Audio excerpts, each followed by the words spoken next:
Subukan mong pakialaman ang mga yan. Hindi mo ba alam na isa sa mga gamit na yan ay karugtong ng iyong buhay? Gusto mong sunugin? Sige! Para maranasan mo kung anong pakiramdam ng buhay na iniihaw. Tulad mong buhay pa, subalit sinusunog ng kaluluwa sa impyerno dahil sa sobrang kasamaan. Robert, tinuruan ko lang siya ng leksyon. Alam mo ba na demonyong kapatid mo? Mambabarang siya. Gusto niya akong patayin dahil lamang pinagsabihan ko siya tungkol sa mga kalokohang ginagawa niya. Manong, sandali. Kailangan niyo ho akong gamutin. Manong, Robert, ano ba? Nababaliw ka na ba? Wala ka man lang pakialam sa pwedeng mangyari sa akin? Bakit? Ikaw ba may pakialam sa pwede ko maramdaman habang nagpapakasarap ka sa mga lalaki mo? Huwag kang umasta na ako pang masama.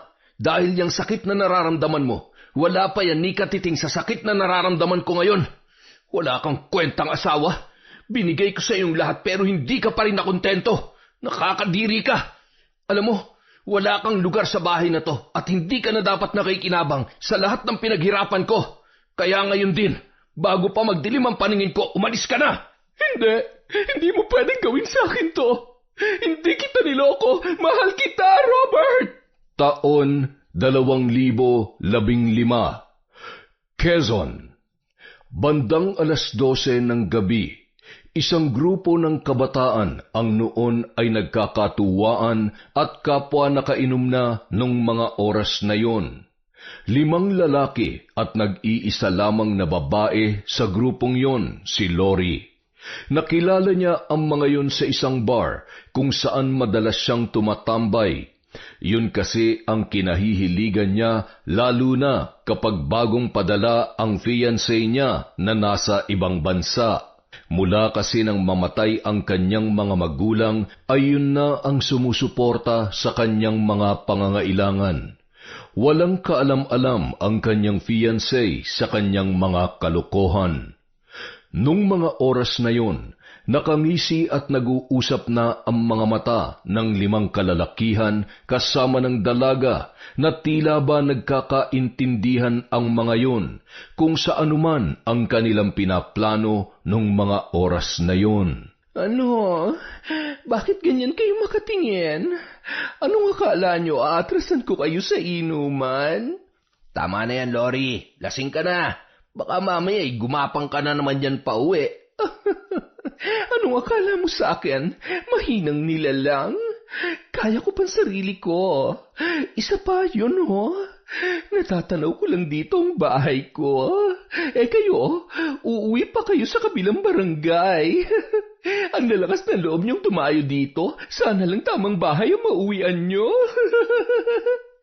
Lori naman, kami pa ba? Masyado mo naman kaming ini-small. Alam mo, ikaw ang gusto naming ihatid. Grabe, ang ganda mo pala talaga. Sexy at mabango. Habang ginagawa yon ng isa sa mga kainuman niyang lalaki, ay nagtatawanan naman ang iba pang mga kasamahan nito. Ano ba? Huwag mo nga akong hawakan. Bastos ka.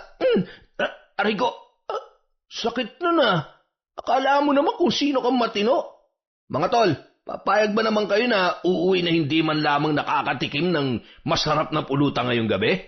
Oo nga naman, sa layo ng dinayo natin, magpapalugi ba tayo? Sige na tol, tikman mo na yan, basta patikim din kami ha.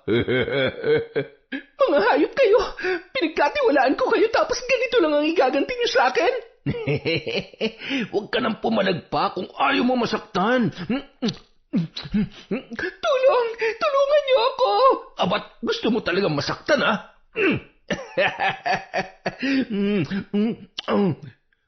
Walang kalaban-laban ang babae, lalo na nang pinagtulungan siyang halayin ng mga kalalakihan na kanyang kainuman. Kahit ano pang sigaw at pilit niyang paghingi ng tulong, ay wala ni isa man lang na nakakarinig sa kanya ng ganong oras, lalo na't malayo ang pinangyarihan sa mga kabahayan. Matapos makaraos ang mga walang pusong gumahasa sa kanya, ay nagsialisan na ang mga yon na parang walang nangyari. Samantalang si Lori naman ay hindi pa rin makagalaw at umiiyak lamang habang nakahandusay sa lupa at wala ni anumang saplot sa katawan. Gumuguhit ang kidlat sa kalangitan kasabay ng kanyang paghikbi hanggang sa tuluyan ng bumuhos ang malakas na ulan. Pilit siyang bumangon sa kabila ng pangangatog ng buo niyang katawan. Dinampot niya ang kanyang damit at umupo, sabay mahigpit na niyakap yon habang nakatupi ang kanyang mga tuhod. Wala siyang magawa para sa sarili, kundi ang humagulgol at mag-ipon ng lakas para makabangon sa kanyang kinauupuan. Nang makarating siya sa kanyang bahay, ay tuloy-tuloy siyang pumasok sa pintuan. Hindi na alintana ang putik sa kanyang mga paa at tumutulo na tubig mula sa kanyang katawan.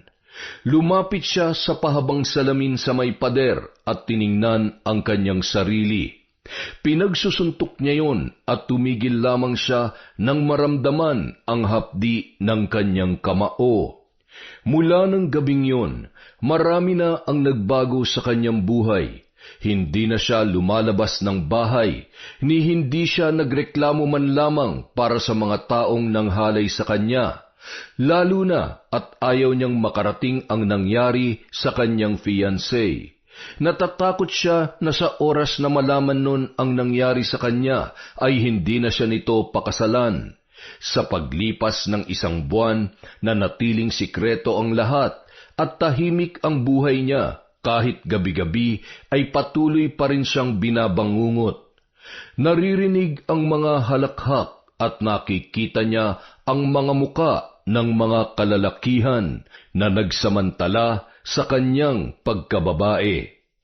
Hanggang isang araw, nagising na lamang siya na masakit ang kanyang ulo, nahihilo at naduduwal. Naalala niya na 2 buwan na siyang hindi dinadatnan ng kanyang buwanang dalaw. Hindi maaaring mangyari to. Hindi ako buntis. Hindi ako pwedeng mabuntis. Kaya lamang hindi niya na matatakbuhan pa ang katotohanan. Nang makumpirma niya na may laman nga ang kanyang sinapupunan, ay tuluyan na naging miserable ang kanyang buhay. Hindi niya matanggap na dadalhin niya ang batang bunga ng kahalayan na nangyari sa kanya. Ni hindi niya matukoy kung sino sa kanila ang ama ng bata. Subalit ang pinaka hindi niya inaasahan ay ang biglaang pag-uwi ng kanyang nobyo. Wala na siyang nagawa pa kundi aminin ang totoong nangyari at ang tungkol sa kanyang ipinagbubuntis. Habang nagpapakahirap ako sa ibang bansa para sa'yo, nagpabuntis ka sa iba, nagsasakripisyo ako para sa kasal natin at sa pangarap natin bumuo ng pamilya. Hindi ko matatanggap yan. Manluloko ka. Niloko mo lang ako. Maghiwalay na tayo. Mahal, sandali lang. Hindi ako nagpabuntis. Mahal, ginahasa ako. Hindi ko ginusto itong mangyari. Nakikiusap ako, huwag mo naman akong iwan. Mahal na mahal kita. Hindi ko kakayanin kapag nawala ka. Kung mahal mo ako, hindi sana tayo aabot sa ganito. Hindi mo sana nagawang magloko. Bitawan mo ako. Nandidiri ako sa'yo. Hindi kita mapapatawad, Lori. Pagkatapos ng lahat ng ginawa ko para sa'yo, ito lang ang igaganti mo sa akin? Ito na ang huling beses na magkikita tayo. Tapos na tayo at magsama kayo ng lalaki mo. Mahal, sandali. Nakikiusap ako. Maniwala ka sa akin. Pakinggan mo muna ako. Mahal! Sakay ng motorsiklo ay mabilis na pinaarangkada yon ng lalaki at hindi man lamang nilingon pa si Lori. Napahawak yun sa kanyang tiyan nang makaramdam ng labis na pananakit.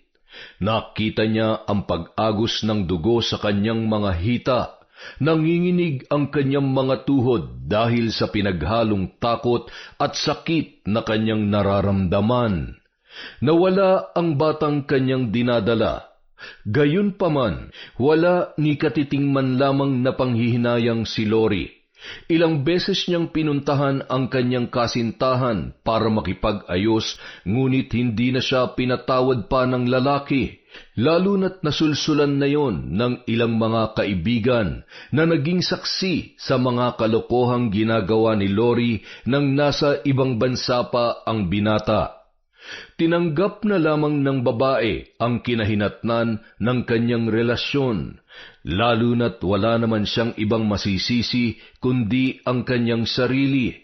Hindi naman niya mabalikan at nagawang pagbayarin ang mga lalaking nanggahasa sa kanya dahil ayaw niya nang may iba pang makaalam sa nangyari nung gabing yon. Gumawa na lamang siya ng paraan upang buhayin ang kanyang sarili. Naghanap siya ng trabaho hanggang sa natanggap siya bilang isang sales lady sa isang mall. Doon ay nagkita sila ulit ni Robert na noon ay working student at nagtatrabaho sa isang coffee shop. Kaklase at matalik niyang kaibigan yon nung sila ay nasa elementarya pa lamang. Kaya naman sa muli nilang pagkikita ay lalo silang napalapit sa isa't isa. Hindi nagtagal, niligawan ni Robert si Lori at agad naman itong sinagot ng dalaga. Makalipas ang 6 na buwan, nagpasya si Robert na ipakilala si Lori sa kanyang lola Miray at sa bunso niyang kapatid na si Yumi. Sa unang pagkikita pa lamang, hindi maipaliwanag ni Lola Miray at ramdam ni Lori na hindi siya nagustuhan ng lola ng binata dahil sa matabang nitong pakikitungo sa kanya. Palihim pa siyang nadismaya nang makita ang lagay ng bahay at uri ng buhay na meron ang mga yon. Yumi, Lola, uuwi na po ako. Medyo malayo-layo pa po kasi ang lalakarin. Baka ho abutin ako ng gabi. Oo. Kaya ngayon ay makikita mo na mahirap makapangasawa ng taga-bundok, lalo na't sa lagay mong yan ay mukhang sanay ka sa syudad. Hindi kung ano-anong ilaw ang makikita mo rito at ingay ng sasakyan, mga huni ng kwago sa gabi, at yan, masukal na gubat. Tama, at saka alam mo ba ate, maraming ahas dito, hindi ba Lola? Oo, kung minsan pa nga ay nakakapasok dito sa bahay. Kaya kung si Robert ang makakatuluyan mo, sana'y ayos lamang sa'yo na... Tama na ho yan. Baka mamaya hindi na yan bumalik dito si Lori. Tinatakot nyo naman ho masyado eh. Tinatakot? Hindi Nagsasabi lamang kami ng totoo para alam niya. Okay lang babe, huwag ka mag-alala. Hindi naman ako matatakutin. Isa pa, sanay din naman ako sa huni ng mga kwago. At lalong sanay na sanay rin ako sa mga ahas. Malayo rin naman ho kasi sa mga kabahayan at sentro ang bahay namin. Sa katunayan, gustong-gusto ko ho ang ganitong lugar. Sige ho, uuwi na ho ako. Ay siya, mag-iingat ka Apo. Siguradong aabutin ka na ng gabi. Huwag po kayong mag-alala, magdadala naman ho ako ng flashlight. O di kaya ay sa boarding house na lang ho ako tutuloy. May pasok ho kasi ako sa school bukas ng maaga at sa gabi rin ho ay may trabaho ako. Bakit naman kasi kailangan mong pagsabayin ang mga bagay-bagay? Nahihirapan ka lang sa ginagawa mo. Sige na, lumakad na kayo. Habang naglalakad papalayo ang dalawa, ay nakatanaw naman si Lola Miray at Yumi. Nagkatinginan ng dalawa na parehong nakataas ang kani-kanilang mga kilay. Kinakabahan ako para sa kuya mo. Masama ang kutob ko sa babaeng yon. Maganda pero may nararamdaman akong kakaiba sa kanya. Parang nga hong mangangamoy kapag sinindihan eh. Anong ibig mo sabihin? Medyo plastic. Kita niyo naman ho yung ngiti niya at yung mga mata niya kanina. Parang hinuhusgahan ng bawat parte ng bahay natin. Siguro magandang bahay na iniwan sa kanya ng mga magulang niya. Yung kinukwento niya kanina. Ay, baka nga. Huwag sanang mabuyo ang kuya mo sa babaeng yon. Sa lagay ay daig pang nagayuma. Mukhang mahal niya si Lori. Wala namang problema kung sinong mamahalin at gusto niya. Huwag lang siya masasaktan at talagang babarangin ko siya. Ikukulong ko ang kaluluwa niya sa isang manikat habang buhay ko siyang pagbabayarin sa kasalanan niya. Huwag kayong mag-alala, Lola. Gagawin kong lahat para protektahan si kuya. Hindi ako makakapayag na sasaktan o lolokohin lang siya ng kahit sinong babae. Mahal na mahal ko si kuya. Isa pa, nangako siya sa akin na pagtatapusin niya muna ako ng pag-aaral bago siya mag-aasawa. Siya, magluto ka na ng hapunan at ako naman ay magriritual lamang sa aking kubo. Kapag tapos ka na, sumunod ka na lamang sa akin at may bago akong ituturo sa iyo. Ay, Lola, kailangan ko po ba talagang... Maaaring hindi pa sa ngayon, pero walang makapagsasabi sa mga mangyayari sa mga susunod na araw. At pagdating ng panahon, magagamit mong lahat ng kaalaman na itinuturo ko sa iyo, Apo. Tumango na lamang si Yumi at agad naman nang lumabas ng bahay si Lola Miray patungo sa kanyang kubo. Samantala, Ay, nakakapagod. Grabe, napakatarik na nga ng daan. Pinapapakpa ko ng mga lamok na to. Ay, tingnan mo, babe. Ang dami ko na tuloy pantal. Sorry na. Huwag ka mag-alala. Hindi na kita isasama dito ulit. Kapag may maayos na akong trabaho at kapag natuloy ang plano kong mga ibang bansa, magpapatayo ako ng bahay malapit sa sentro para naman hindi nahihirapan ang prinsesa ko. Ang sweet mo talaga. Pero, seryoso ba? May plano kang mag-abroad? Oo, kaya nga nag-working student ako kasi magagamit ko rin ang experience ko bilang barista pagdating sa ibang bansa. Yun din kasi ang plano kong applyan. Maganda yung naisip mo. Nakaka-proud naman talaga ang boyfriend ko. Kaya lang, kapag umalis ka, paano na tayo? Huwag kang mag-alala. Bago ako umalis, pakakasalan muna kita para siguradong may babalikan pa rin ako. Sa West lang muna at pagbalik ko sa simbahan na tayo magpapakasal. Talaga? Thank you, babe. I love you. Salamat talaga kasi dumating ka sa buhay ko. At alam ko na kahit anong mangyari, hindi mo ako iiwan tulad ng... Di ba sabi ko sa'yo, kalimutan mo na yon? Alam mo namang ayaw kong nakikita kang nalulungkot. Mahal na mahal kita. At ipinapangako ko na bibigyan kita ng magandang buhay. Hindi kita iiwan dahil alam ko namang mahal na mahal mo rin ako. Siyempre naman. Ay, kaya lang, mukhang hindi naman ako gusto ng lola mo para sa'yo. Huwag kang mag-alala, ganun lang talaga si Lola. Mukha lang siyang masungit at parang laging galit kapag nagsasalita pero mabait yun. At saka wala namang dahilan para hindi kanya magustuhan. Magkakasundo rin kayo nun. Kinikilatis ka lang nun. At saka si Yumi, mabait yun. Malambing at masipag din mag-aral. Lagi siyang nangunguna sa klase mula elementarya hanggang high school. Kaya gusto ko rin siya makapagtapos ng kolehiyo. Hindi pa sa ngayon pero siguro kapag nasa ibang bansa na ako. Tama yan. Malaking bagay din talagang makapagtapos ng pag-aaral para naman makahanap siya ng maayos na trabaho. Bagay na hindi ko nagawa dahil high school pa lang ako nung magkasunod na namatay ang mga magulang ko. Buti nga may naiwang bahay sa akin dahil kung nagkataon, hindi ko alam kung nasan ako ngayon. Wala naman na halos kaming kamag-anak dito. Lahat sila nasa Maynila na. Hindi ko rin alam kung saan at wala akong kontak sa kanila. Tsaka ayaw ko makikitira sa kamag-anak, no? Matapos ang halos isang oras na paglalakad, habang nag-uusap ang dalawa ay nakarating na rin sila sa may kalsada kung saan mag-aabang sila ng jeep o di kaya ay tricycle. Maswerteng nakasakay naman agad ang dalawa. Nang makarating sila sa bahay ni Lori ay naghanda naman yon ng pagkain para sa kanilang hapunan. Doon niya na rin pinatulog ang binata at maaga na lamang umalis papunta sa boarding house nito. Naging mas malalim pa ang relasyon ng dalawa, lalo na nang malaman ni Lori ang plano ng binata para sa kanila. Hindi niya may pagkakaila sa kanyang sarili na lalo na siyang napapamahal kay Robert. Lalo na at ramdam na ramdam niya ang pagpapahalaga at pagmamahal nito sa kanya. Hindi nga siya nagkamali. Tinupad ni Robert ang lahat ng pangako niya kay Lori. Bago umalis ang lalaki ay pinakasalan siya nito. Ngunit lahat ng kanyang mga plano ay lingid sa kaalaman ng kanyang lola at kapatid dahil alam niya na hindi papayag ang mga yun. Aalis ka? Mag-abroad ka? Paano si Yumi? Iiwan mo siya. Paano kapag namatay ako? Sino ang kasama ng kapatid mo? Lola naman, hindi pa kayo mamamatay. At saka, ang lakas-lakas nyo pa kaya. Dalaga na si Yumi, kaya niya ng sarili niya. Makakapagpatuloy na siya sa pag-aaral kahit ano pang kurso ang gusto niya. Para sa atin din naman po lahat ng to. At sa asawa ko. Anong sabi mo? Asawa? Ulitin mo nga yun.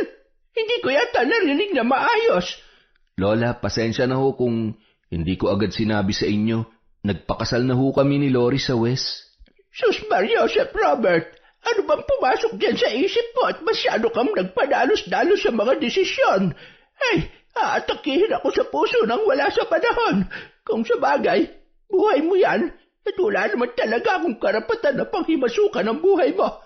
Pero sana lang ay hindi mo pagsisihan na nagpakasal ka sa babaeng yon. Sana'y walang magbabago sa oras na magkalayo kayo. Kausapin mo na maayos si Yumi tungkol sa bagay na yan. Hindi na lamang umimik pa si Robert. Alam niyang mali na paglihiman niya ang kanyang lola at kapatid, ngunit ginawa niya lamang kung ano ang sa tingin niya ay makabubuti para sa kanila ni Lori, lalo na't ramdam niya na hindi sasang-ayon sa kanyang mga plano ang lola at kapatid niyang si Yumi. Katulad ng inaasahan, nagtampo si Yumi nang malaman nito na nagpakasal na si Robert kay Lori. Yumi, huwag ka na magalit kay kuya. Sorry na. Alam mo ba, sabi ng ate mo, dun ka na tumuloy sa kanya kapag nag-aaral ka na ulit. Nangupahan kami sa may sentro para hindi kayo mahirapan. Si Lola pwede mo ring isama dun kung gusto niya. Ako? Patitirahin mo sa sentro? Hindi mangyayari yan. Nandito sa bundok ang buhay ko. Dito ako pinanganak, lumaki. At gusto ko dito rin ako mamamatay at ililibing. Huwag niyo akong ilalayo sa lugar na ito. La, paminsan-minsan, kailangan nyo ring... Sinabi na ngang ayaw ko, hindi ba? Bakit bang kulit-kulit mo? Bakit po kayo umiiyak? Lola, galit pa rin po kayo sa akin? Nagtatampo pa rin kayo? Sorry na, patawarin niyo na ako. May magagawa ba ako? Alam ko namang darating ang araw na magkakaroon na kayo ng kanya-kanyang buhay at iiwan niyo ako dito mag-isa. Pero hindi ko alam na ganito pala kasakit. Lola, huwag niyo namang isipin na iiwan ko kayo. Di ba, pangarap mong maabot namin ang mga pangarap namin? Ito na yun. Kaya kahit mahirap, kahit mamimiss niyo lalo ang napakapogi niyong apo, kailangan natin magtiis. Huwag na kayong magtampo, ha? Yumi, sorry na. Basta mag-iingat ka ron, kuya. At sana, mabait talaga si Ate Lori. Mabait si Lori at mahal na mahal niya rin ako. Kaya yung pagpapakasal ko sa kanya, isang malaking blessing yon. Wala kayong dapat ipag-alala. Malaki ang tiwala ko sa kanya. Alam ko rin sa sarili ko na hinding-hindi niya ako magagawang lokohin. Abay, dapat lang. Isang malaking katangahan kung lolokohin ka niya. Alam mo naman, hindi po pwede sa akin yon. Lola talaga, oh. Wala namang kayong tiwala sa pagiging magandang lalaki ko eh. Kahit makakita pa siya ng 10 lalaki, siguradong wala nang mas makakahigit pa sa pagmamahal na kaya kong ibigay sa kanya. Pagmamahal na sa akin niya lang makikita at mararamdaman. Makalipas ang 6 na buwan mula nang makaalis si Robert, sa inuupahang bahay umuwi si Yumi na noon ay 1 buwan nang nag-aaral sa kolehiyo. Masaya naman si Robert nang malaman na inaasikaso ni Lori ang kanyang kapatid. Samantala, naiwan naman mag-isa si Lola Miray, lalo na at naging abala na si Yumi sa kanyang pag-aaral. Miray! Tao po! Ba't wala yatang tao dito Pipoy, nandito ako. Nang marinig ni Lolo Pipoy ang hirap na boses ng kanyang pinsan, ay nagmamadali yung pumasok sa loob ng bahay. Nadatnan niyang nanghihina at nahihirapang huminga si Lola Miray. Pipoy, mamamatay na yata ako. Ito na yata ang kaparusahan sa lahat ng mga kasalanan ko. Hirap na ako. Ay, ano ka ba naman? Bakit ka ba nagsasalita ng ganyan? Hindi ka pa pwedeng mamatay. Huwag naman ngayon. Teka, nasaan ba yung mga apo mo? Si Yumi nasa bayan na nakatira at nag-aaral. Si Robert naman ay nasa ibang bansa nagtatrabaho. Nag-asawa na rin siya kaya ayun, doon nakatira ngayon si Yumi at hindi naman pwedeng dito siya sa bundok. Abay, bakit ka naman pumayag na mag-isa dito? Sa lagay mo ngayon ay kailangan mo ng kasama. Yung mag-aalaga sa'yo. Buti sana kung malapit lamang ang bahay ko dito at matitingnan-tingnan kita. Huwag mo akong alalahanin. Basta kapag dinalaw kita sa panaginip ay agad na tumungo ka dito. Kapag nadatnan mo akong wala ng buhay, ihulog mo na lamang ako sa hukay dyan sa likod. Naghukay na ako nung nakaraang linggo para hindi naman gaanong makaabala sa iyo.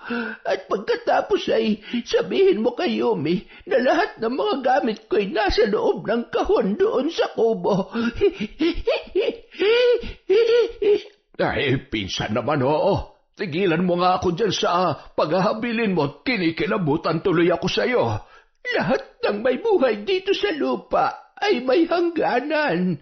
Maayos naman na ang lagay ng mga apo ko kaya kahit mawala na ako, nasisiguro ko na kaya na nila. Ano na lamang ang mararamdaman ng mga apo mo kapag nalaman nilang wala ka na, tapos hinulog pa kita sa hukay? Hay, tapos ano yung gamit na tinutukoy mo? Yung mga gamit mo ba sa pambabarang? Talaga namang ipapamana mo pa kay Yumi? Paano kung matukso siyang gamitin ng aklat? Alam mo namang hindi biro yang... Ay, teka, Miray, hoy, huwag ka nagbibiro ng ganyan. Ililibing talaga kita. Ay, Miray, Diyos ko po, hindi na nga siya humihinga. Ay, Miray, hindi kita kayang buhatin papunta sa hukay na sinasabi mo. Ay, Diyos ko. Patawarin niyo po nawa itong makasalanan kong pinsan. Nakakalungkot isipin na mamamatay ka na mag-isa. Ay, sana'y maisipan man lamang ni Yumi na umuwi. Hirap man, pilit na ibinaba ni Lolo Pipoy ang bangkay ng kanyang pinsan. Isinilid niya yon sa makapal na kumot at hinila ng dahan-dahan papunta sa may likod na bahagi ng bahay kung saan naroon ang hukay. Diyos ko naman! Kapag may nakakita sa akin, baka isipin pa nilang ako ang pumatay sa iyong buwisit ka. Ay nako, Sus Maria Josep. Hindi pa man tuluyang nakakalabas sa may pinto sa kusina, may narinig na boses mula sa labas si Lolo Pipoy. Yumi? Si Yumi ba yon? Lola? Lola? Nandito na po ako. Lola? Yumi, nandito ang lola mo. Ay Diyos ko, ano bang gagawin ko? Paano ko ba ito ipapaliwanag sa'yo? Ano hong... Bakit ho pinalot niyo si Lola sa kumot? Ano hong nangyari sa kanya? Bitawan niyo yan! Lola! Lola, gumising ka! Anong ginawa niyo sa Lola ko? Ay, Sus Maria Josep, ito na nga ba sinasabi ko eh? Yumi, iha, makinig ka sa akin. Hindi akong pumatay sa lola mo. Alam mo naman hindi ko magagawa yan.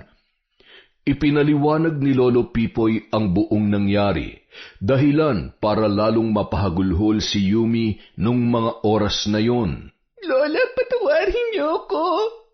Sana hindi ko kayo iniwan dito na mag-isa.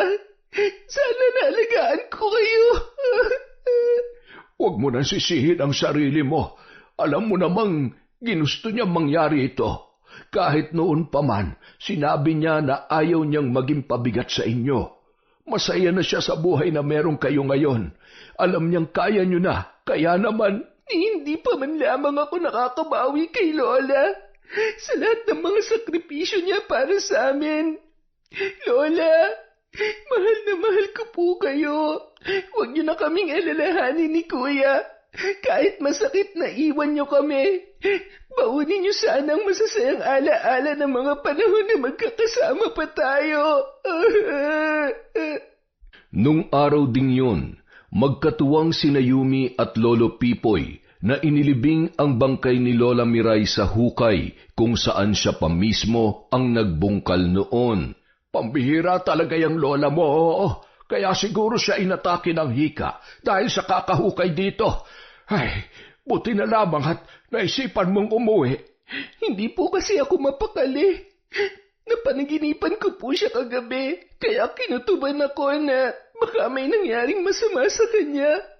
Nagpaalam po siya at nagbilin tungkol sa mga gamit na iniwan niya sa kubo. Ay nako, pareho pala tayo. Isa yan sa mga kakayanan ng lola mo. At sa tingin ko, ikaw na magiging tagapagmana ng lahat ng kaalaman niya. Subalit, kung hindi naman kinakailangan ay mas makabubuti kung wag mo na lamang itong gamitin. Wag mong hayaang madala ka sa tukso ng paggamit ng itim na mahika, Yumi. Bago sumapit ang gabi, bumalik na sa bayan ang dalaga. Agad namang napansin ni Lori ang lungkot sa mga mata ni Yumi. Ayos ka lang ba? May nangyari bang hindi maganda? Kumusta si Lola? Ate, wala na po si Lola. Patay na po siya. Ano? Pero paano nangyari yon? Malakas pa naman siya, hindi ba? Inatake raw ng hika. Yun po ang sabi sa akin ni Lolo Pipoy. Kung ganon, nasaan na yung katawan niya? Dito na lang natin siya iburol. Hindi na kailangan, ate. Kabilin-bilinan ni Lola na dun siya mamamatay at ililibing. Ganon? Sigurado ka ba? Hindi ba't kailangan na mabasbasan man lamang siya ng pare bago mailibing? Ipagdasal na lang po natin siya, ate. Hindi ko po maaaring suwayin ang bilin niya. Mabuti naman. Dahil mapapagastos lang tayo. Huwag ka na malungkot. Nandito naman ako para sa'yo. Salamat po, ate. Sige na, magpahinga ka na muna at magluluto ako ng hapunan natin. Ay, ngayong wala nang matandang yon, wala na akong dapat katakutan pa. Mahirap na, mukha pa namang mangkukulam yung matanda. Baka nga mambaparang pa yun eh. Ay. Habang nasa kusina si Lori, tumawag naman si Robert sa kanyang kapatid nang mabasa ang mensahe nito. Hindi rin maiwasang malungkot noon, kaya naman nauwi sa iyakan ang kanilang pag-uusap. Agad namang pumasok sa kwarto ng dalaga si Lori nang malamang ang asawa niya ang kausap ng dalaga at pakunwaring nalulungkot din sa nangyari. Maluha-luha yun habang hinihimas-himas ang likod ni Yumi. Nanatiling mabait si Lori sa kapatid ng kanyang asawa kahit pa may pagkakataon na naiinis siya, lalo na't malaki ang gastos nito sa pag-aaral. Nursing kasi ang kursong kinuha noon. Abala sa pag-aaral si Yumi, kaya naman kahit magkasama sa iisang bahay ay bihira na lamang silang magkita ng kanyang ate Lori. Bagay na ipinagtataka niya, kapag darating siya ng bahay ay nakalak na ang pinto, kaya naman iniisip niya na tulog na yon. Ang hindi niya alam ay umaalis pala ang kanyang hipag, katulad ng dati nitong nakagawian. Kung minsan naman may lalaking pinapapunta yon sa mismong bahay nila, lalo na kapag alam niyang gagabihin ng uwi si Yumi. May mga pagkakataon na pinipigilan niya naman ang kanyang sarili na gawin ang bagay na yon, ngunit hindi niya matakasan ang kanyang pagkahilig sa tawag ng laman na tila ba isang sakit na hindi niya magamot-gamot. Minsan na siyang kumonsulta sa doktor sa pag-iisip at sinabing yon ay posibleng epekto ng kanyang nakaraan. Sa halip na takot, ay hinahanap-hanap na yon ng kanyang katawan.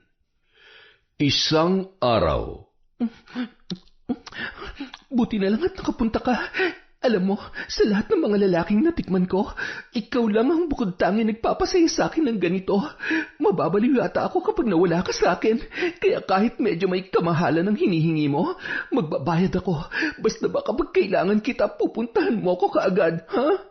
Oo naman. Mahihindian ba naman kita? Ha? Nang araw na yon, umuwi ng alanganing oras si Yumi at hindi siya nagsabi sa kanyang ate Lori. Nagulat siya nang may nakitang motor na nakaparada sa harap ng tarangkahan ng kanilang bahay. May bisita si ate? Kanino kaya to? Nagkahulan naman ang mga aso, sabay na pasilip sa bintana si Lori at nagmamadaling nagbihis ang mga yon. Inayos ang kanilang sarili na tila ba walang nangyari. Lintik, bakit umuwi na siya? Nakakainis. Anong gagawin ko? Kailangan ko makaisip ng paraan. Ano? Basta, sumakay ka na lang sa sasabihin ko, ha? Nang makapasok ng bahay, pakunwaring abalang nanonood ng telebisyon ang dalawa. Ate, may bisita po pala kayo. Magandang hapon po. Oo, biglaan nga eh. Pinsan ko nga pala si Liam. Naghahanap kasi siya ng mauupahan. Galing siya Maynila at nadestino dito.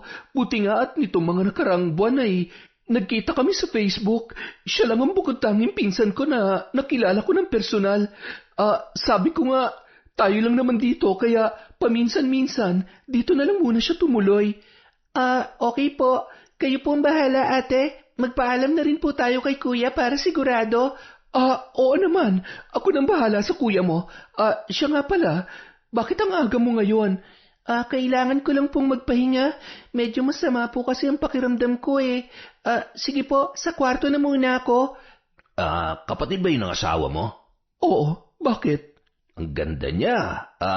Talaga bang sasabihin mo yun sa harap ko? Tandaan mo, akin ka lang. Naintindihan mo?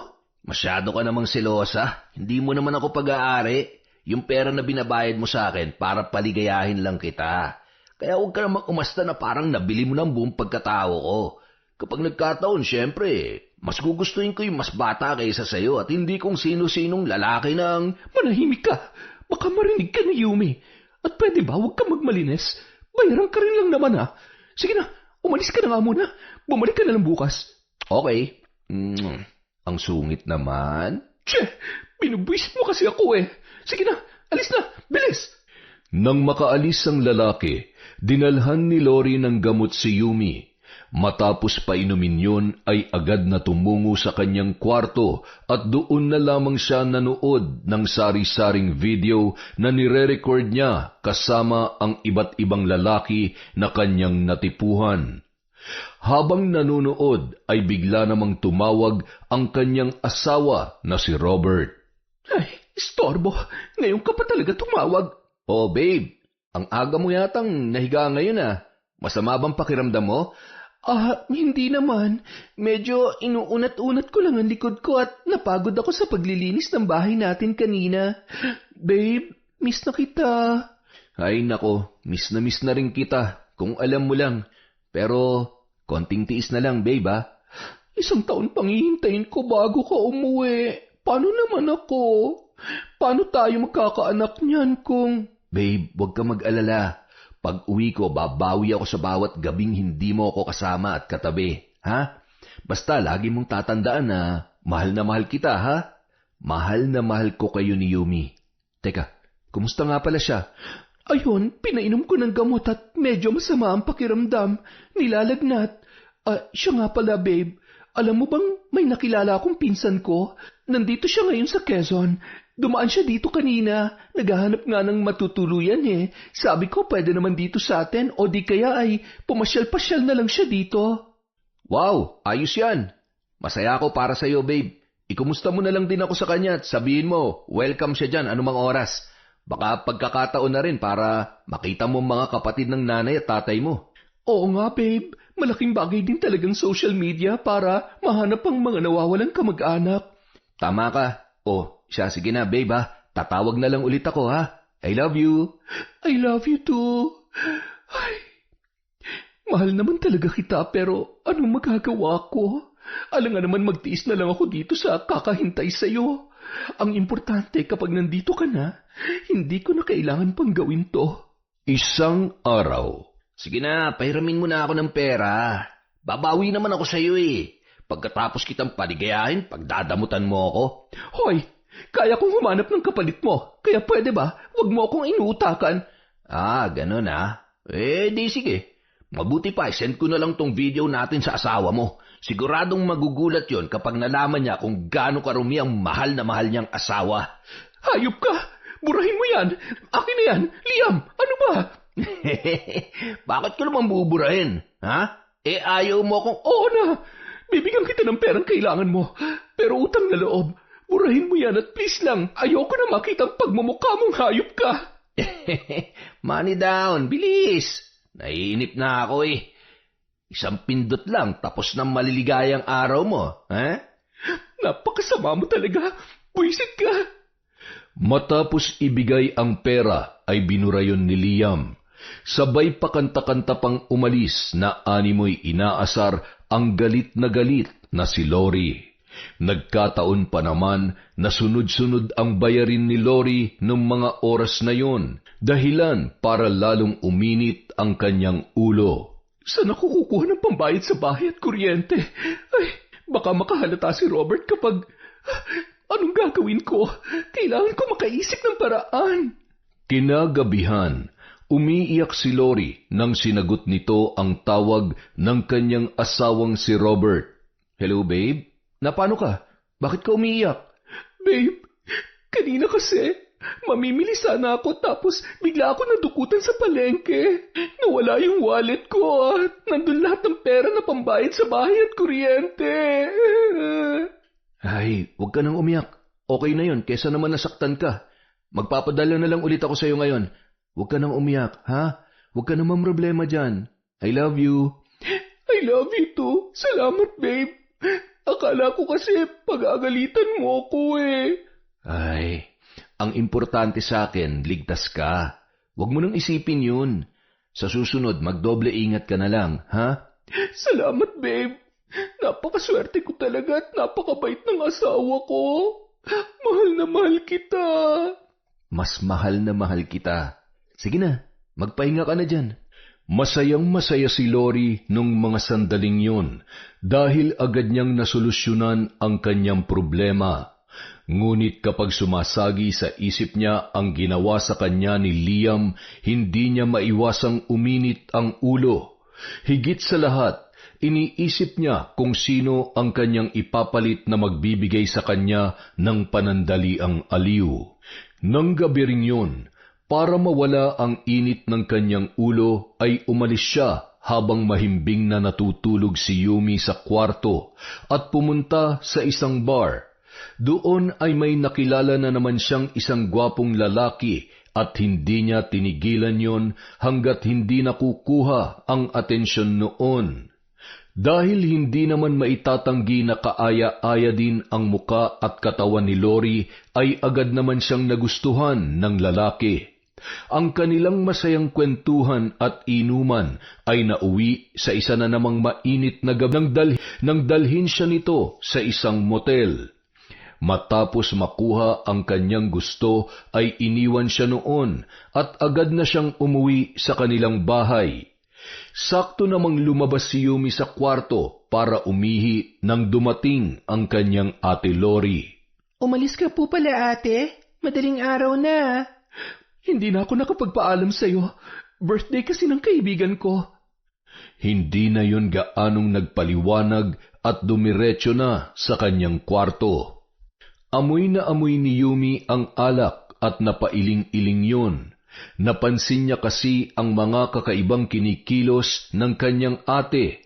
Ilan na rin sa mga kapitbahay nila ang naririnig niyang pinag-uusapan ang asawa ng kanyang kuya.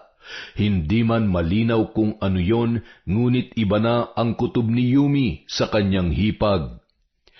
Isang araw, isinama ni Yumi ang matalik niyang kaibigan na si Sian na kapwa niya estudyante. Meron kasi silang presentation na pinaghahandaan. Agad naman silang inasikaso ni Lori at masaya pa yung nagluto ng pagkain para sa dalawa. Ang bait naman ng hipag mo, parang nanay ko mag-asikaso. Masikaso talaga si ate, kaya sige lang, magpakabusog ka. Pasimple namang sinisilip ni Lori ang binata. Nakatitig siya sa malalaking braso noon at napakagwapong muka. Napapalunuklaway pa yun kapag nagpupunas ng pawis si Sian.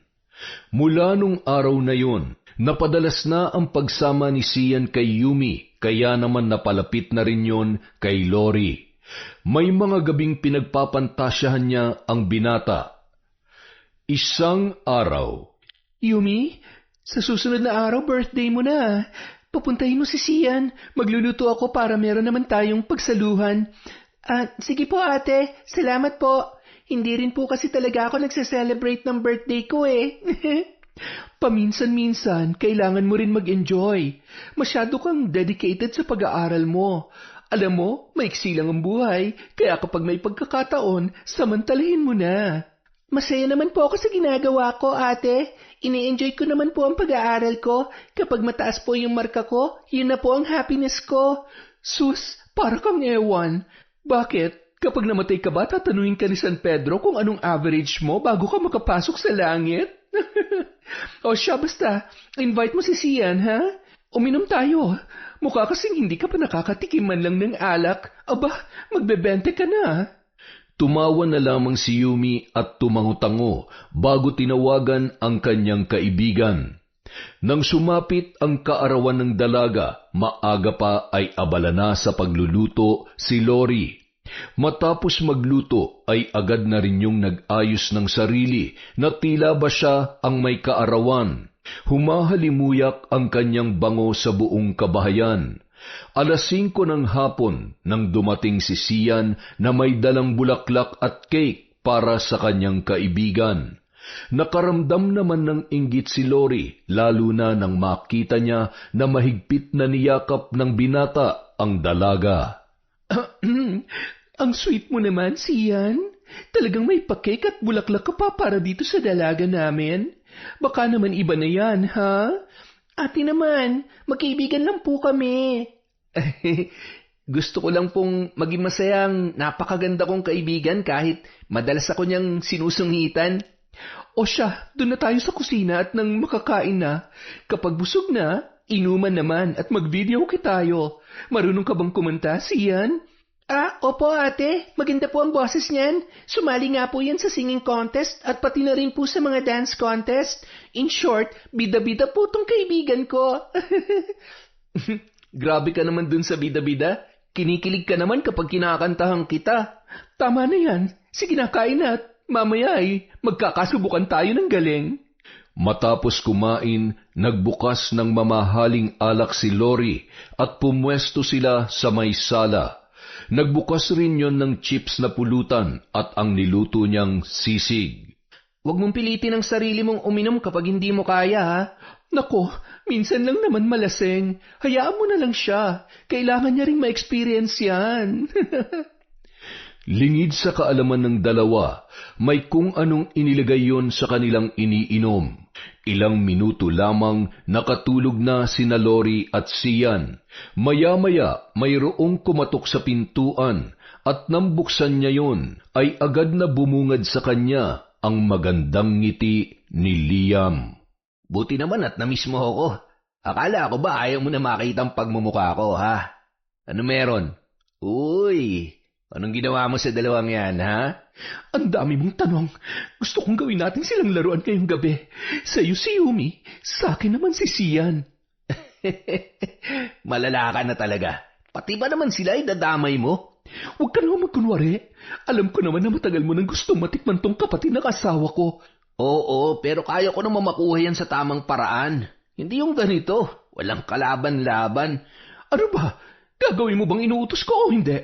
Kasi pwede naman akong tumawag ng iba. Oo na. Kumalma ka lang. Relax.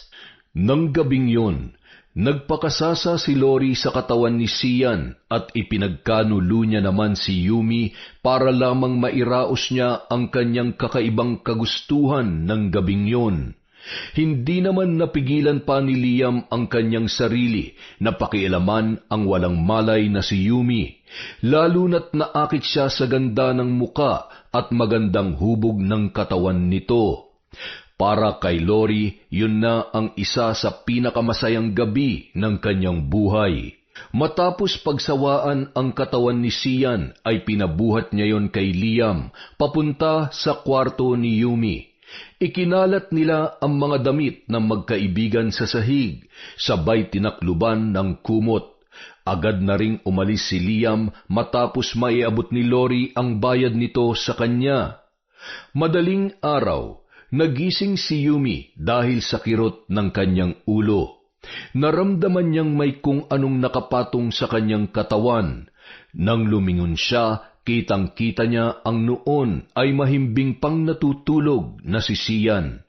Napabalikwas siya at tiningnan ang mga nakakalat na damit sa sahig, sabay na pasigaw nang makitang wala siyang kahit anong saplot. Pinaghahampas at sinipa niya si Sian nung mga oras na yon. Hayop ka! Bumangon ka! Anong ginawa mo sa akin? Paano mo nagawa sa akin to? Ano bang sinasabi mo? Wala akong maalala. Wala akong ginawa masama sa'yo. Pwede ba? Huwag ka na magmaang-maangan pa. Umalis ka na. Habang nagbibihis si Sian, bigla namang nagbukas ng pinto si Lori na animoy naggulat sa kanyang nakita. Ha? Anong ginawa niyo? Sabi ko na nga ba, kunwari ka lang pero may tinatago ka rin kati dyan sa katawan mo kapag nalalasing. Ate, wala po akong ginawang masama. Whatever. Sa bagay, hindi naman na kayo mga bata at mukhang nag-enjoy naman kayo pareho. Huwag lang sanang magbunga yan dahil siguradong magagalit ang kuya mo. Agad siyang tumalikod at isinara ang pinto sabay ngumisi. Mula noon, nagbago na ang pagtrato ni Lori kay Yumi. Tinatakot pa siya nito na isusumbong sa kanyang kuya. Tinitipid na rin siya at madalas na pinariringgan ng kung ano-ano. Wala namang ibang ginawa si Yumi kundi iwasan si Sian na wala namang ginawa kundi suyuin siya at magpaliwanag. Yumi, makinig ka naman sa akin.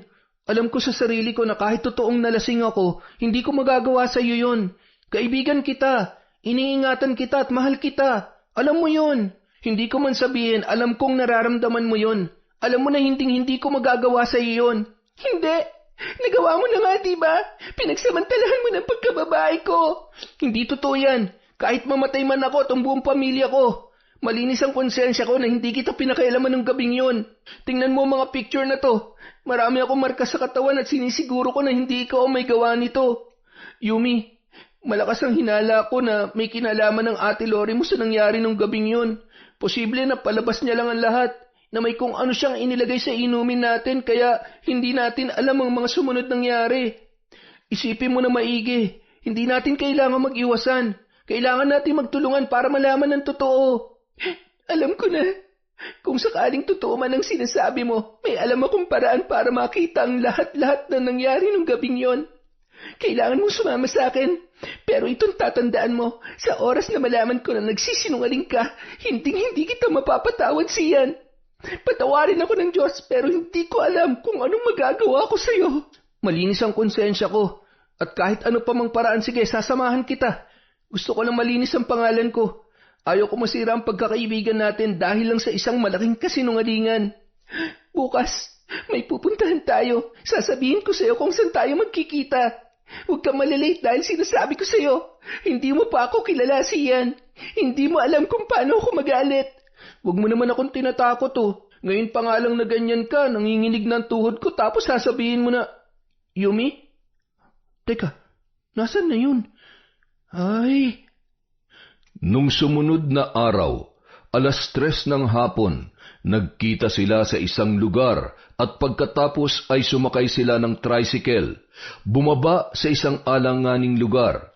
Mula doon, naglakad sila sa may bundok para puntahan ang dating bahay ng kanyang Lola Miray. Hangos na hangos at halos malagutan na ng hininga si Sian, lalo na't hindi naman yun sanay na maglakad ng ganoon kalayo. Malayo pa ba? Hindi mo naman sinabi na paakyat na yata ito sa langit eh. Pwede ba? Huwag ka na magreklamo. Kanina ka pa eh. Tandaan mo ang dahilan kung bakit tayo nandito. Ay, ano ba talagang pinaplano mo? Wala ka naman sigurong planong patayin ako, no? Yumi, alam ko galit ka pa rin sa akin, pero wag naman sanang manahimik ka na lang. Mamaya malalaman mo rin, kaya wag kang atat. Nang makarating sila sa kubo, agad silang pumasok doon. Napakarami ng bukbok, agiw at alikabok. Binuksan ni Yumi ang isang kahon at naroon lahat ng mga gamit ng kanyang lola sa pambabarang. Anong mga yan? Manika, karayom, at mga bote na may... Yumi? Huwag ka matakot kung wala ka namang ginawang masama sa akin. Isang mabagsik na mambabarang ang lola ko. Bata pa lamang ako, tinuruan niya na akong gamitin ang aklat ng karunungan dahil ako ang kanyang tagapagmana. Ito lang ang makakatulong sa atin upang balikan ang gabing yon sa pamamagitan ng pagbasa ng isip ng may-ari ng damit na to. Sa Ate Lori mo ba yan? Oo, kinukutuban din ako na posibleng tama ka dahil marami ako napansin na kakaiba sa mga kinikilos niya. Sabi ko naman kasi sa iyo Teka, hindi ba delikado yung gagawin mo? Huwag ka mag-alala. Alam ko kung anong ginagawa ko. Kailangan ko rin ang tulong mo. Yun ay kung gusto mo ring makita ang makikita ko habang isinasagawa ko ang ritual. Sige. Hinintay nilang sumapit ang 6:00 ng gabi para masimulan ang ritual. Binuksan ni Yumi ang aklat ng karunungan. Inilatag sa sahig ang damit ng kanyang hipag. Nagsindi siya ng kandila at pinatungan yon ng bungo na parang pininturahan ng kulay itim. Ramdam na nila ang kakaibang ihip ng hangin, lalo na nang simulang bigkasin ni Yumi ang mga kakaibang salita habang nakapikit ang kanilang mga mata at magkahawak ang kamay. Sa pamamagitan ng isang panaginip, ngayon din ay nais naming makita ang katotohanang itinatago ng taong may-ari ng damit na ito. Lahat ng baho at kasamaan niya. Bigla na lamang, may kung anong enerhiya na dumaloy sa kani-kanilang mga kamay at utak, hanggang sa tila ba dinala sila sa isang mahabang panaginip na nagsiwalat ng lahat na nangyari ng gabing yon, pati na rin ang iba pang kasinungalingan ni Lori at ang maraming beses nitong pagtataksil sa kanyang Kuya Robert. Ano yun? Napakasama niya. Hayop siya. Hindi ko siya mapapatawad. Paano niya nagawa yun? Hindi yun gawain ng matinong tao. Pagbabayaran niya to. Humanda siya. Pagsisisihan niya ang lahat ng kawalang hiyan at kapapuyan niya. Huwag ka masyadong magpapadala sa emosyon mo. Mas mabuti pang isumbong mo na lamang siya sa kuya mo.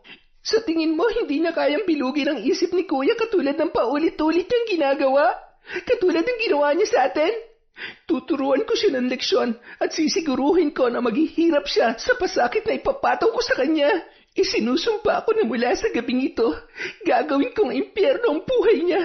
Paglalaroan ko siya katulad ng ginawa niya sa atin at sa walang kapatawarang pagtataksil niya kay Kuya Robert. Magsama sila sa impyerno ng liyam na yon. Mga sinungaling, mga walang konsensya. Bago umuwi, patuloy na nagsagawa ng ritual ang dalawa.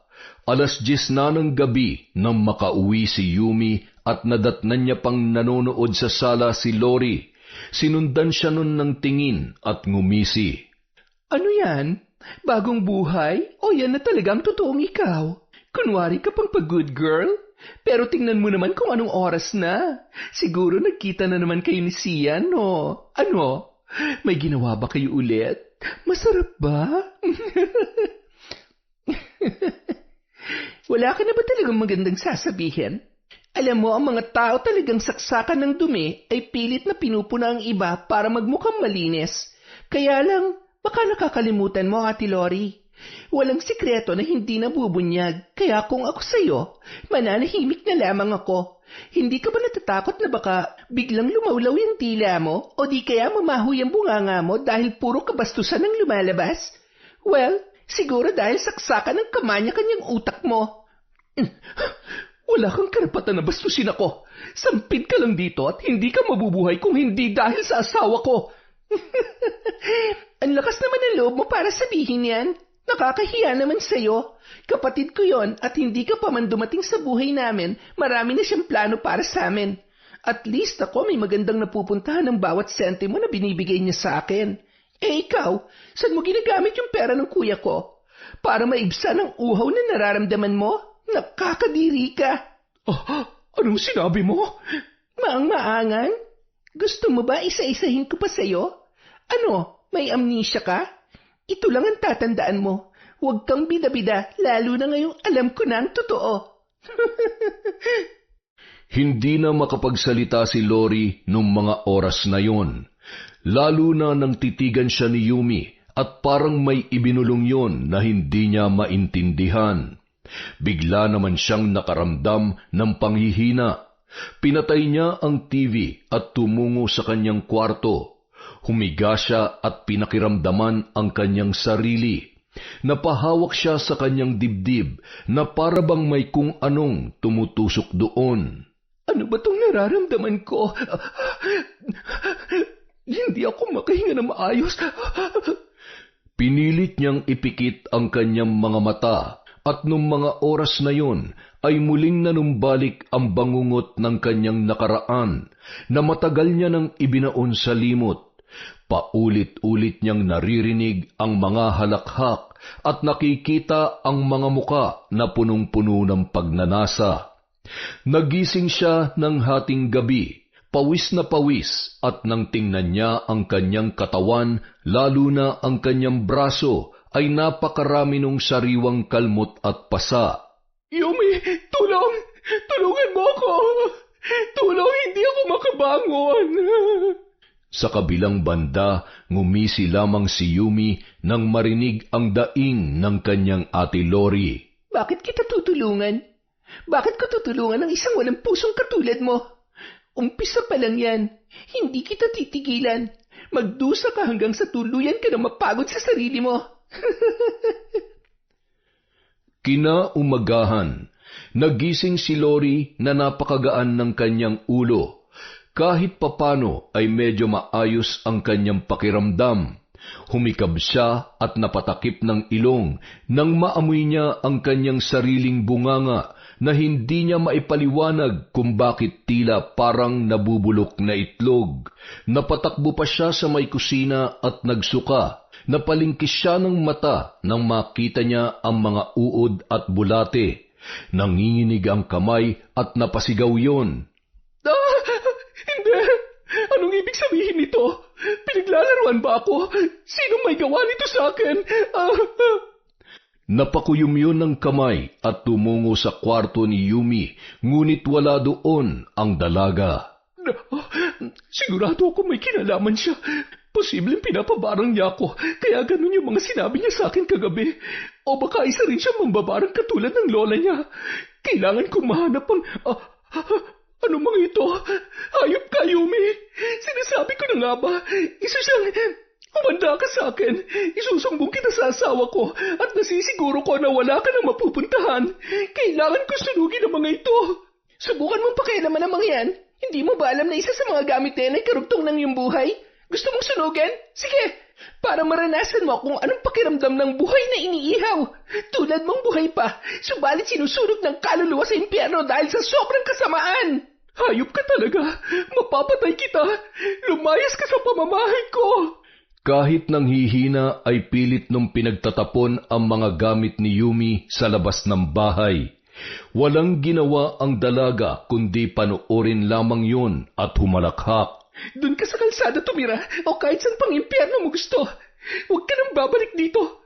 Sisiguruhin ko na wala ka na makukuha kahit piso mula sa asawa ko. Isa-isang pinulot ni Yumi ang kanyang mga gamit. Sakay ng tricycle, bumalik siya sa bahay ng kanyang lola. Habang nasa biyahe, ipinaalam niya naman yun sa kanyang kaibigan na si Sian. Samantala, ano bang nangyari? Bakit mo naman pinalayas yung kapatid ko? Robert, tinuturuan ko lang siya ng leksyon. Alam mo ba na demonyo ang kapatid mo? Mambabarang siya. Gusto niya akong patayin dahil lamang pinagsabihan ko siya tungkol sa mga kalokohang ginagawa niya. Kalokohan? Ano bang... Minsan ko kasi siyang nahuli na may kasamang lalaki sa kwarto na may ginagawang milagro. Madalas na umuwi ng gabi at kung makasagot-sagot sa akin, akala mo, Robert, akong asawa mo. Kaya sana naiintindihan mo kung bakit ko ginagawa to. Sinungaling ang kapatid mo. Sana naman hindi siya maging dahilan para masira ang pagsasama natin. Ay, ano ba nangyayari kay Yumi? Di ako makapaniwala na magagawa niyang mga yan. Hindi niya man lang ba inisip ang lahat ng sakripisyo ko dito? Ay, tama ka. Dapat lang na matuto siya sa mga pagkakamali niya. Huwag ka nang umiyak. Ako nang humihingi ng tawad sa nagawa niya. Kasalanan din to ni Lola. Kung hindi niya sana tinuruan si Yumi ay hindi sana aabot sa ganito. Kinagabihan, nakaramdam ng labis na alinsangan si Liam, kaya naman nagmamadali yung tumungo sa kanyang banyo at naligo. Pinapatay bukas niya ang gripo dahil may naririnig siyang mga bulong na hindi niya maunawaan kung saan nanggagaling. Napamura pa siya nang biglang magbulwak ng putik ang gripo habang siya ay nagsasabon ng kanyang muka. Tumakbo na lang yun sa lababo at kinuha ang pitsyel na may lamang tubig na inumin. Matapos matanggal ang sabon sa kanyang muka ay nakita niyang umiilaw ang kanyang cellphone at agad niyang dinampot yun. Kahindik-hindik na mga halakhak ang kanyang naririnig habang nakikita niya ang kanyang sarili sa screen na pugot ang ulo at naliligo sa sariling dugo. Isang tawag mula sa isang hindi kilalang numero ang kanyang natanggap. Sino ka? Anong kailangan mo? Huwag ka masyadong matakot. Pinapakita ko pa lang naman sa'yo kung ano mangyayari sa oras na hindi mo isiwalat lahat ng ebidensya na meron ka tungkol sa kalokohan ni Lori. Yun ay kung ayaw mong madamay at paglamayan isa sa mga araw na to. Akala mo ba hindi ko malalaman na ikaw ang walang hiyang kumahasa sa akin? Yumi, patawarin mo ako. Hindi ko ginusto yun. Sinunod ko lamang ang utos sa akin ni Lori. Maniwala ka sa akin. At kung sakaling maniwala ako sa'yo, mababawasan ba ang kasalanang ginawa mo sa akin? Pareho lang kayo nahahamakin ng lahat para sa pera. Gawin mong pinapagawa ko sa'yo dahil kung hindi, isasama kita sa hukay ng babaeng yon. Nung mga sandaling yon, halos maihi sa takot si Liam, lalo na't patuloy niyang naririnig ang mga kahindik-hindik na bulong, mulat man o nakapikit ang kanyang mga mata. Nung gabi ring yun, agad niyang ipinadala ang mga video nila ni Lori sa asawa nitong si Robert at inamin ang tungkol sa nangyari kay Yumi. Pagkatapos niyang gawin yon ay bigla naman yung nakaramdam ng labis na pananakit ng puson at paglobo ng pribadong bahagi ng kanyang katawan, hanggang sa hindi na siya makahinga sa labis na kirot. Tama na!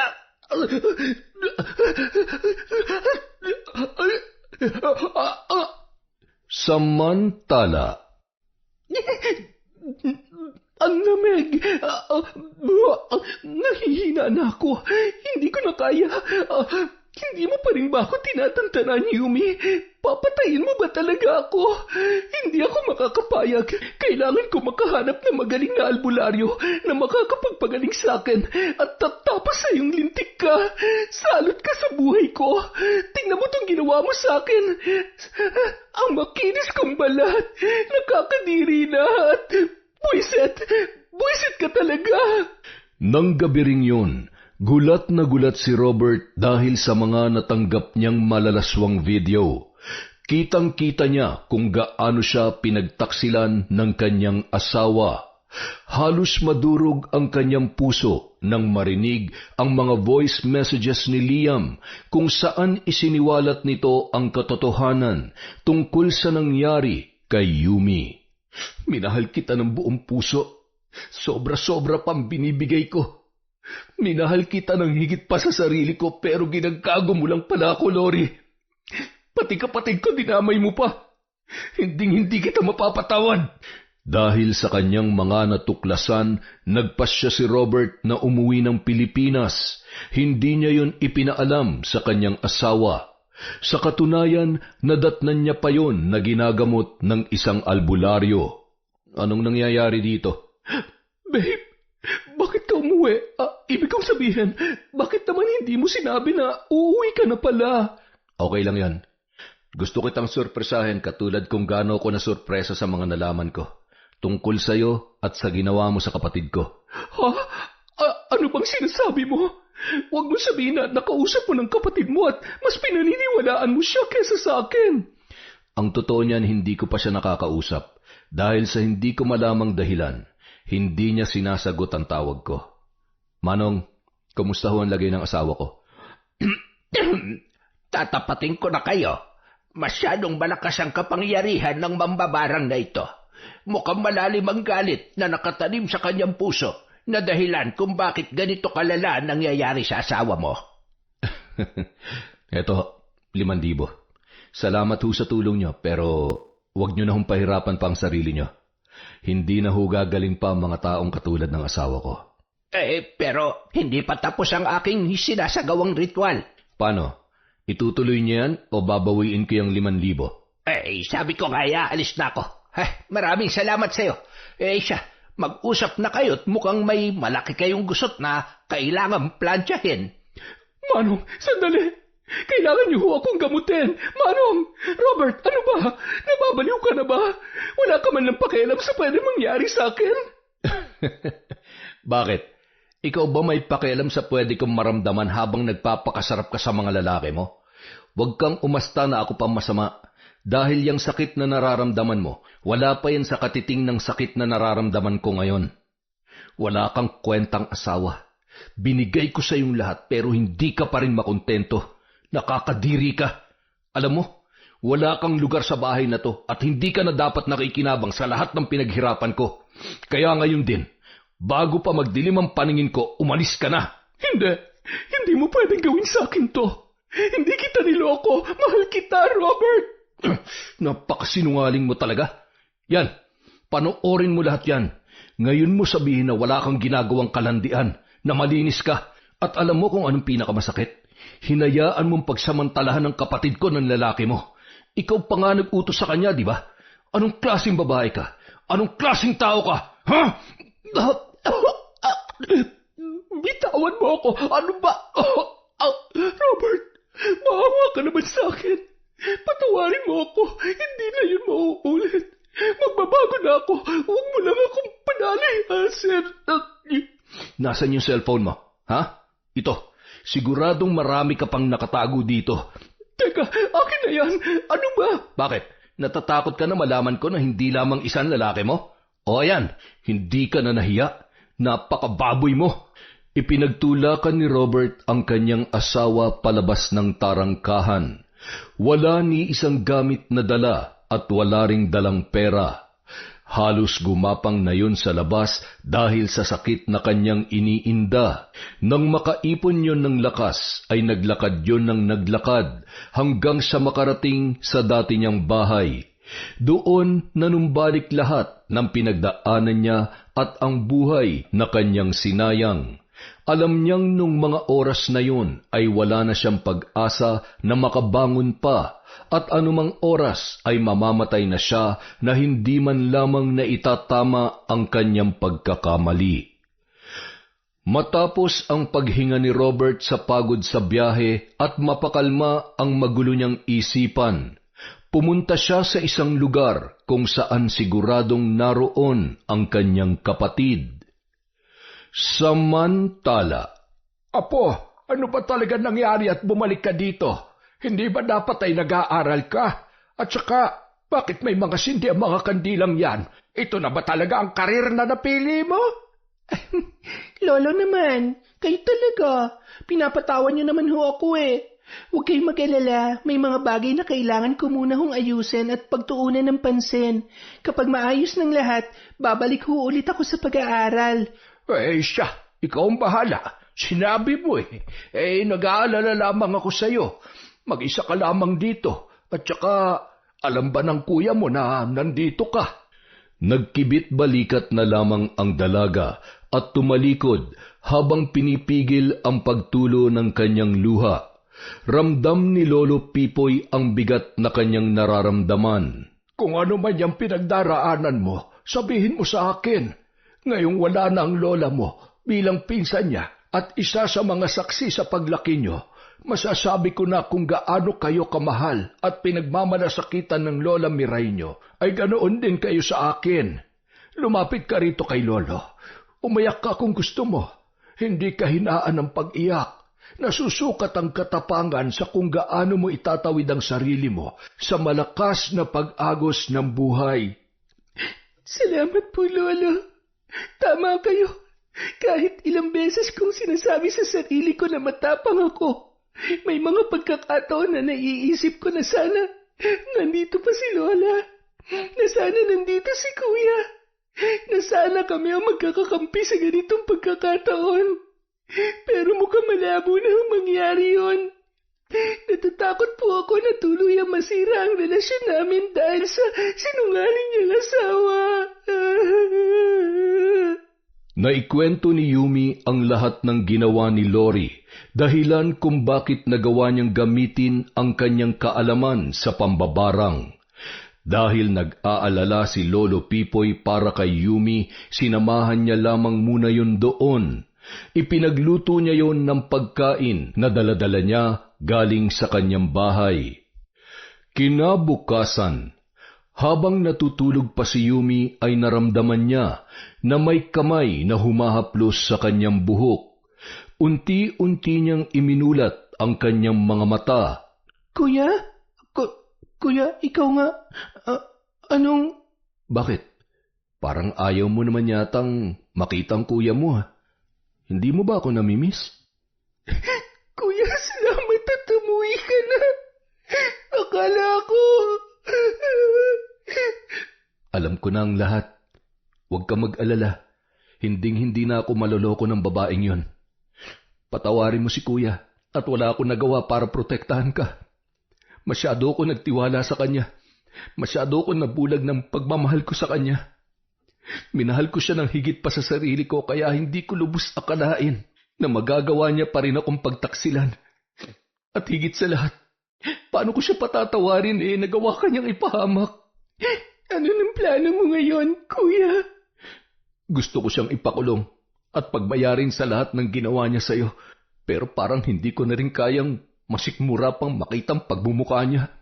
Huwag na, kuya. Huwag na tayo magsayang ng oras pa sa kanya. Sapat na sa akin na nandito ka na ulit at hindi niya nasira ang pagiging magkapatid natin.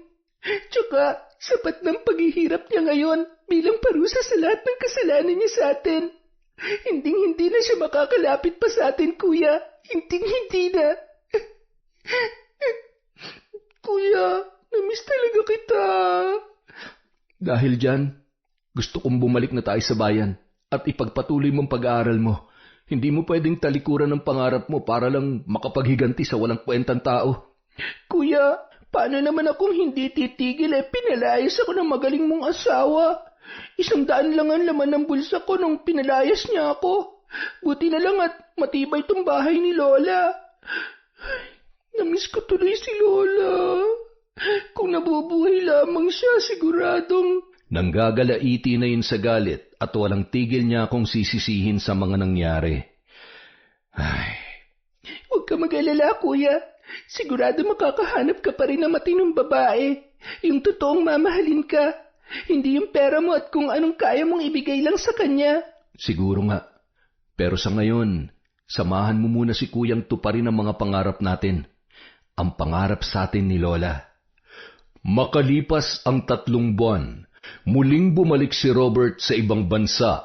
Nakalipat na rin sila sa bagong bahay.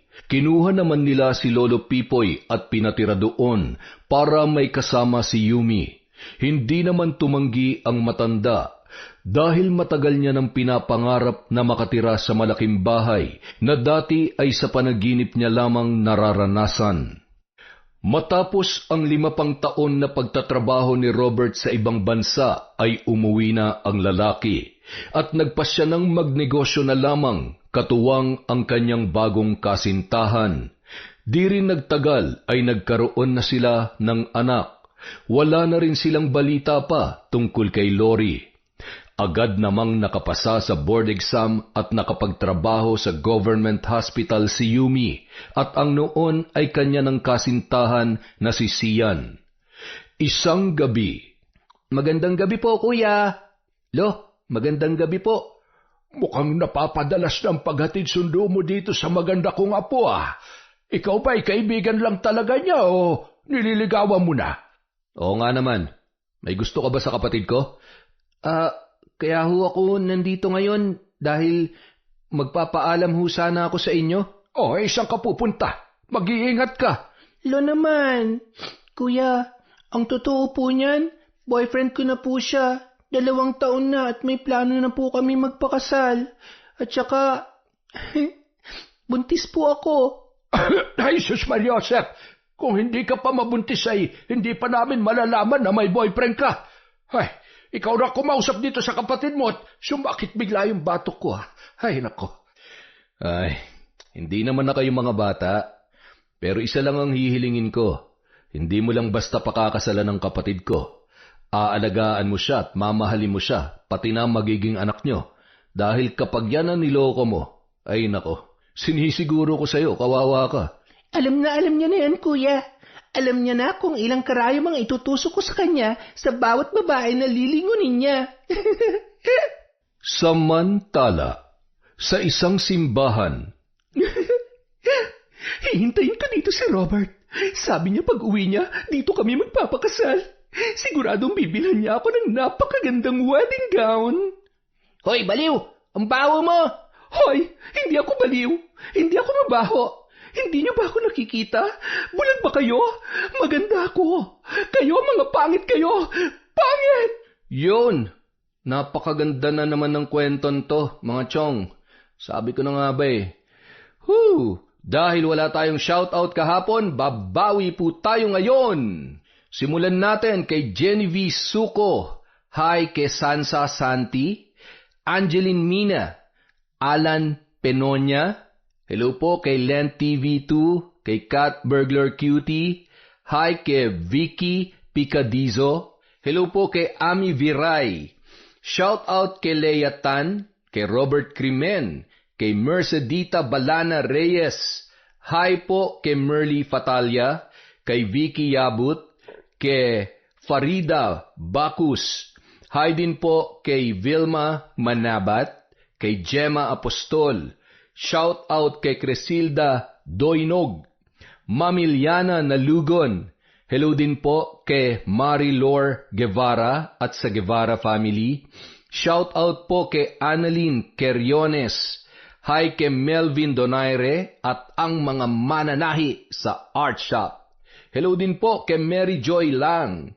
Hi kay Rain Sumayang, kay Jean Rose Ampo, kay Cataleja Soto. Shout out po kay Kim Bara, kay Janet Cisneros, kay Josie Aniban, kay Belen Malbas. Hello po kay Roslyn Jimenez, kay Lydia Lopez, kay Finky Rusi 14, kay Honorata Rivera. Shout out po kay Jerlyn Arbado, kay Febe Rañada, kay Celestina Sigua, kay Mira Francisco, Centino family from Almira, Centino. Hi po kay Chris Alcantara. Hi sa Sigaw sa Dilim, kay Maricon Alan Aran. Hi kay Manisan Mamot Mapadtaya. Shout out po kay Christy Gaitan, kay Lynn Comeros, kay Filipina Palsario, kay Desiree de los Santos, kay Alfreda Alano. Hi po sa Sisilog of Punta Santa Ana, kay Leyan Lomentigar, kay Jayan Lomentigar, kay Mean Infante, kay Jessa Mozo, at John Malhabor.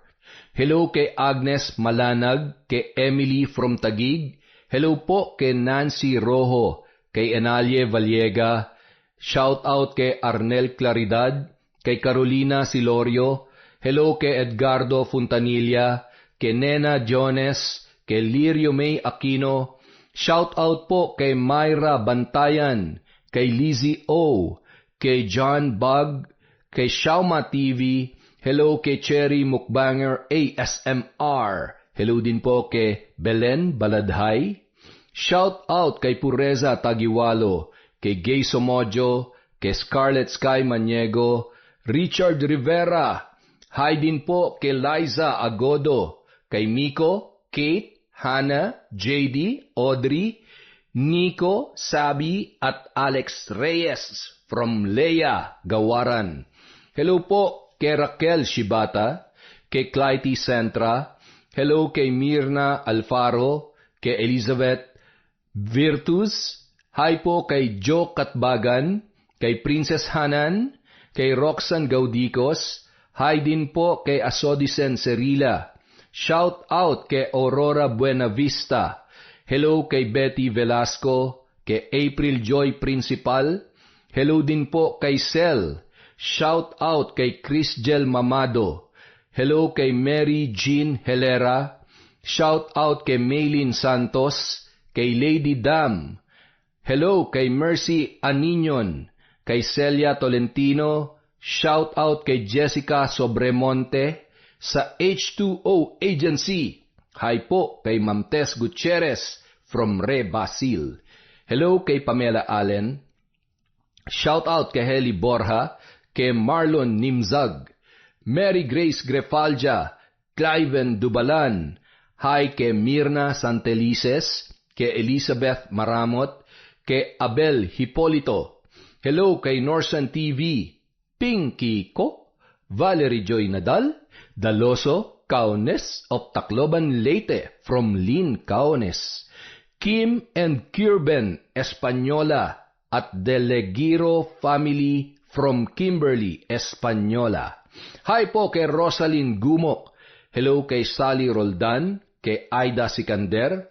Shout out kay Maria Lee Nakagawa, kay Jasmine Akmad, kay Dores Estander, Mercy Grace Shooting, Alma Naong, Emma Dumato. Hello din po kay Aning Lee, kay Marjorie Dequilla, kay Vilma Bautista, kay Sir Ray Buendia, Billy Ray, Jenny May from Lucy Buendia. Hi po kay Regan Machiko, boss. Eto, matagal na to si boss eh. Maraming salamat po sa walang sawang pagsuporta.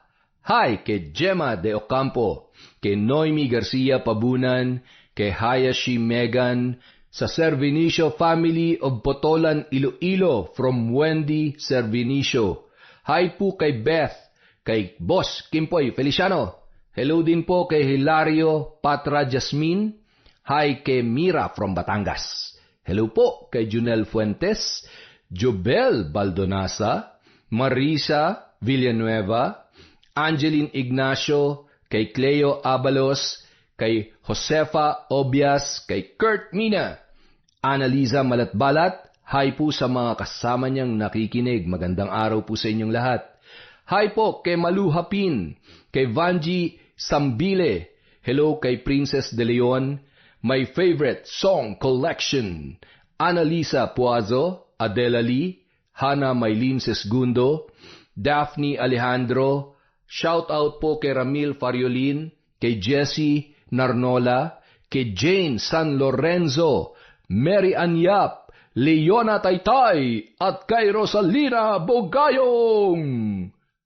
Maraming salamat po sa walang sawang pagsuporta sa Kwentong Enteng.